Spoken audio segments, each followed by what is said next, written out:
When a Minneapolis jury convicted former police officer Derek Chauvin of killing George Floyd, and when the city paid Floyd's family millions in a civil settlement, it seemed to put a bow on a dark chapter of justice. But few such cases against police officers accused of crimes and civil rights violations end up this way.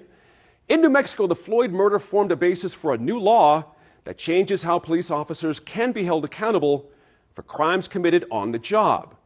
NMIF senior producer Matt Grubbs spoke with 4 leading civil rights attorneys this week about how the Chauvin verdict informs justice here in New Mexico.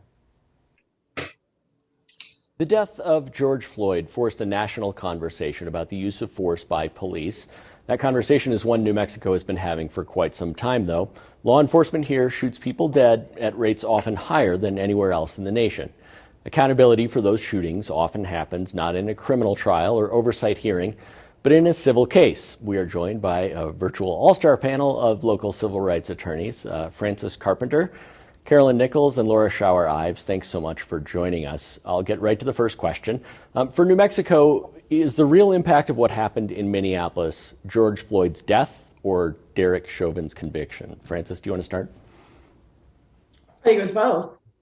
I think the conviction was so cathartic for so many, and I think that it was powerful. I think his death caused a tide of events to occur, but those events, as those of us on the panel know, we've been fighting for years, and so I think it was both. Sure, Cami, how do you see it? Does the conviction send a message that the death didn't already? Yes, I hope it empowers other jurisdictions to take similar action if they're faced with something this egregious. I mean, clearly this was, anybody that didn't think this was a murder, probably didn't watch the video. I mean, it was just appalling. And the fact that we can capture that type of thing now on, it's so easy for people to actually capture that on video.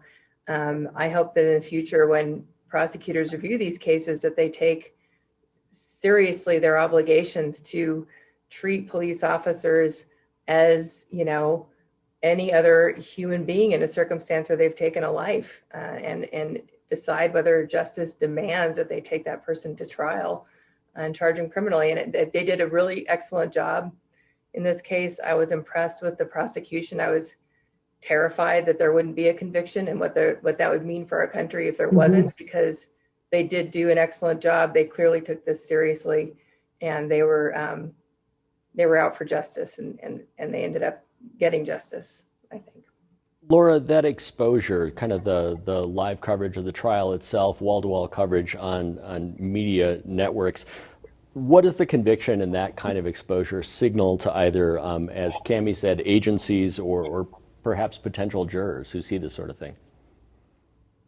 I think it should signal to everybody that officers are no longer above the law. And they have been, for a variety of reasons, felt emboldened. And that has been the lack of criminal convictions, the lack of prosecution, the lack of accountability as a result of qualified immunity. And to have this and to have the change that we've seen and the change in public perception that we've seen over such a short period of time and such a massive change. Policing is very much doable constitutionally. You don't have to commit crimes, and it doesn't put officers in danger to do it constitutionally. And so hopefully that's what they do going forward. And I want to get into that here in a couple minutes. Let's talk first about qualified immunity in the New Mexico Civil Rights Act. It was born out of George Floyd's death. That's when we first started discussing it last summer. It allows civil rights suits in state courts and prohibits the qualified immunity defense, which is not really a law, but a legal doctrine, and it's protected police officers and some other public officials. Does one of you want to jump in on why that change is important, why the elimination of qualified immunity is important? It's imperative. So again, it's allowed officers to not be held accountable. It's allowed them to act above the law, and it's the basic doctrine is that unless there is a case on point or something that looks identical that's happened in the past, an officer won't be held accountable by the courts, even if the court thinks what they did was unconstitutional. And so it allowed officers to behave in a manner that everybody was agreed was unconstitutionally. Yet they wouldn't be held accountable in the civil system. And in New Mexico, to have really a genuine right of action under the New Mexico Constitution is a massively significant change. We have different constitutional protections that are going to impact policing in the state. So one, I think, really fantastic example is under the New Mexico Constitution, pretextual stops are not allowed. And so, like, when you hear about the case of somebody stopped for an air freshener, or, and New Mexico has recognized in its jurisprudence that pretextual stops are kind of usually always often used to racially profile.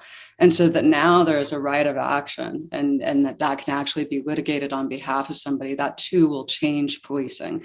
And it will change it. Instead of having to go back and up and down through an appeal, it'll be a lot faster because there's no qualified immunity. It is a big deal.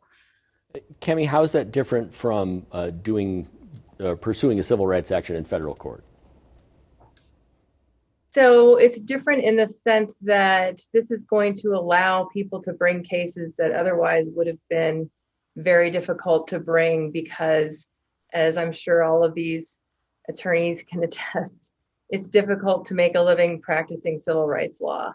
Your ordinary case, I mean, the original intent of the federal civil rights law was to encourage people to enforce civil rights, even though doing so meant you were putting your self and your client at great risk of no recovery. And then even if you recover for a civil right violation, if it's not so egregious that somebody has died or, there's suffered some serious harm, you often have cases where the damages aren't incredibly high. They're not a lot in terms of compensation, but they're important.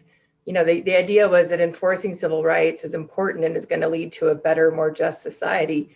So attorneys can then seek attorney's fees for prosecuting somebody's civil rights civilly, and taking cases that aren't huge damages cases. These aren't, fiery semi-truck accident cases. These are difficult cases to take and to win. And then even then, not always high damages cases. So I'm hoping that this will encourage people to take smaller cases, quote unquote, in the state of New Mexico to really enforce the Bill of Rights for New Mexicans, and to know that they can, hopefully, at least if they're victorious, get their attorney's fees at the end of the day.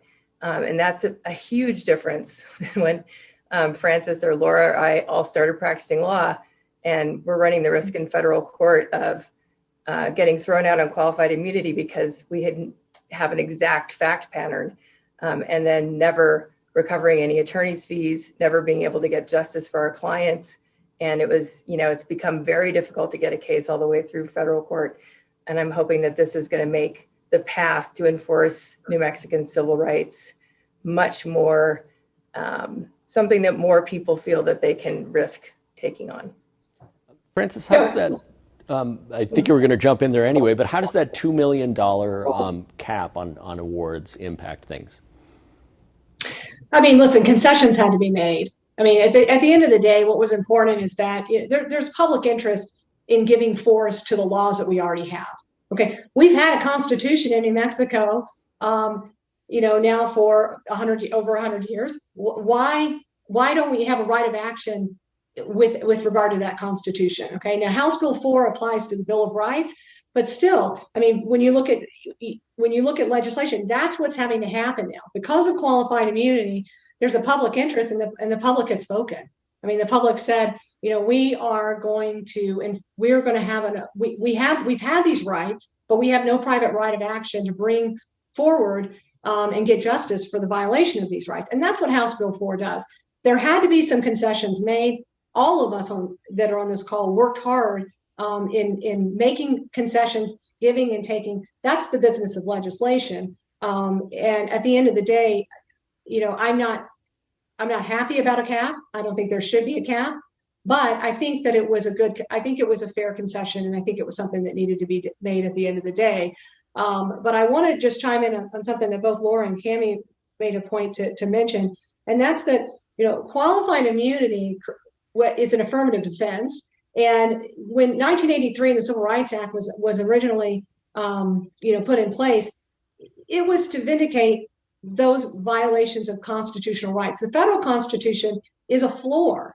It's the floor. The state constitutions, State versus Gomez, the New Mexico case, says that states can confer more rights. A lot of citizens don't even know that.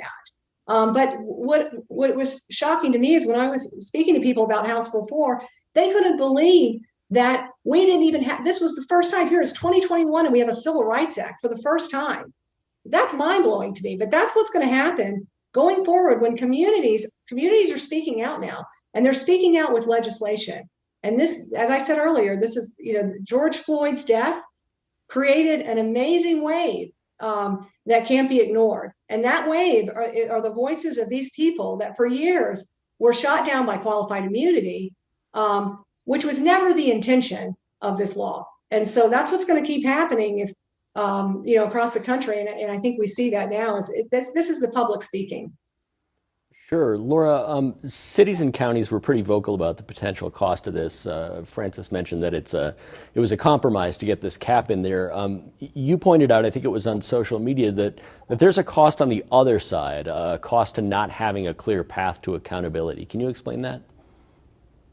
Those costs are many. I mean, the costs are in delay. First of all, a municipality or the state is in the process of defending the case, defending the indefensible, ultimately.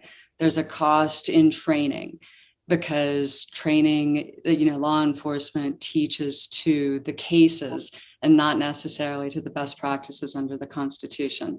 There's a cost to us as taxpayers because defense attorneys are being paid lots of money to file these motions. That could actually go to people who have been harmed. And there is just the psychological cost to our society that anybody thinks that any of this is possibly acceptable. And the cost on the other, the county's complaint, the Association of Counties, the Municipal League, State Risk, it costs absolutely nothing if they don't violate the Constitution. And that's what they need to do. They need to take steps to ensure the officers who are problematic and are no longer officers. And they need to train well. And we also just need to rethink what we are focusing our efforts on in terms of what we've criminalized would help as well. But there's a lot of work to do. But the county's complaints and the municipality's complaints don't hold water. And I think we'll see that going forward. I think there will be fewer civil rights violations, in fact, because people are being held accountable. Cammie, on that accountability, Albuquerque certainly is what a lot of people think about when it comes to police accountability because of the DOJ's findings in 2014. You told me once that civil rights lawsuits, in New Mexico at least, have sort of traditionally been the way that accountability happens. What's your read on that? Why is that the case? Well, I think that it forces the community to take seriously what is happening in their police force. So even in a small town, maybe especially, we've had cases against smaller police forces, officers in Santa Fe, Espanola, various smaller towns in northern New Mexico, southern New Mexico. And in an environment like that, I think it empowers the community to see that somebody can bring a cause of action to vindicate their rights. It causes discussion among community members about, the extent of what is lawful police behavior. When is somebody a victim of when have their rights been violated? And it creates the ability to have these kinds of debates in a real public forum. And then you see what happens. How does a jury decide? You're taking this to a jury. Often these cases when Shannon Kennedy, I first started practicing law, we had to take every single case to trial because Mayor Martin Chavez was not settling any police abuse cases. And so we were in court a lot for the first 10 years of our practice, and tried cases that ordinarily should have probably settled, but it created a forum for a jury to weigh in. And, we had a lot of success, and there was a lot of community discussion around that. There was a lot of media about it. And I think that ironically, the decision not to settle cases actually brought a lot of police abuse to light and a lot of violation of civil rights to light that otherwise would never have had a public airing. So that's an important means of change, especially with these smaller cases that people might be able to afford to bring, given this new state law. Frances, we just have about 45 seconds left here, but you mentioned sort of communities deciding to speak out on this. Is that something that you feel like grew out of Floyd and Chauvin and the conversation we've seen since that happened, coming up on almost a year ago? I think that's part of it, but I think communities have been screaming for years. I think they've been speaking out for years. I mean, I think one of the most powerful things I saw was after the verdict was rendered, seeing all of these people finally, these voices scream, "We do matter." I wept when I heard that, and I got chill bumps because that is how. I mean, that says it all to me. Is that we matter, and. One thing I would say, Matt, is that the other thing that we need, I know we don't have a lot of time, is we've got to start working towards getting a federal standard for police training. The majority of police departments are small community police departments, not large departments. The police departments are allowed to create their own training, while these smaller departments go to other departments to try to get that training. We've got to get a standard. Okay, I just have to say that because I think it's in a combination with this legislation that the communities are pushing forward. We need to also start trying to push for a national standard. Well, listen, we're out of time, but I thank you all so much for taking time to talk about this with us. I know it'll be in the news inevitably again, but we look forward to discussing it with you more. Thanks. Thank you. Yeah, thank you.